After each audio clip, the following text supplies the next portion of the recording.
Монгол Гран-при MX League 2026 мотокроссын улсын аварга шалгаруулах тэмцээний эхний гараа 6 дугаар сарын 6-7-нд болж өндөрлөлөө. Энэ жил тамирчид багийн төрлөөр оролцож байгаараа онцлогтой тэмцээнд 5 баг өрсөлдсөнөөс KTM Mongolia баг 2 гарааны нийлбэрээр 94 оноо авч тэргүүллээ.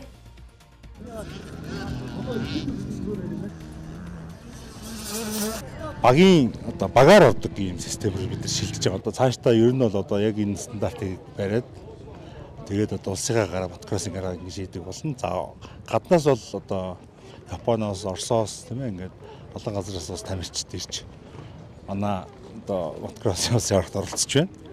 Тэгээд явандаа ер нь бол тэгээд олон улсаас олон тамирчид орж ирж бас уралддаг ийм өргөн тэмцээн болох бах. Бэлтгэл сургууль гэх юм бол би 5 сарын ихээр ирсэн. Тэгээд яг мотоциклын бэлтгэлийг бол яг тэндээс эхэлсэн. Тэгээд өмнө нь бол яхаа 7 хоног нэг юм уу 2 удаа ингэ боломж олцоогоор Америкт байхдаа бэлтгэл хийжсэн. Тэгээд одоо тэгээд яг уралдаа маань эхний гараа гарах гээд байж байна. Тэгээд 450-ийн хувьд гэх юм бол бид багийн системд хуваагдсан байгаа. 5 баг байгаа. Тэгээд багаараа багийн дуун гарч байгаа болохоор бас бүх тамирчид үүрэг ороод илүү сайн байх хэрэгтэй гэж байна. Азтай Азад л юу үзэх байх гэж бодож байна. Дэлхийн аваргаас бол манай яг мотокроссын төрөл бол өсрөгдсөн.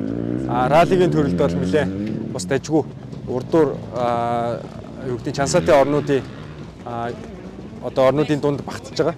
Тэгээ одоохондоо бол ралли эндуро төрлүүдээр арай илүү боломжтой байгаад байгаа. Кроссын төрлүүд дээр одоо энэ 125 ангилал ч юм уу 85 дээр ангилал дээр уралдаж байгаа хүүхдүүд манай дүүнер нэг 5-10 жилийн дараа дэлхийд амжилт үзүүлэх байх гэж бодож байна. Тэгээ надад өөрөө яг нэг урлаад идэг гоо шалтгаан болохоор адреналин нүрэ амархгүй ялгардаг. Яг тэр талаас би яг дуртай.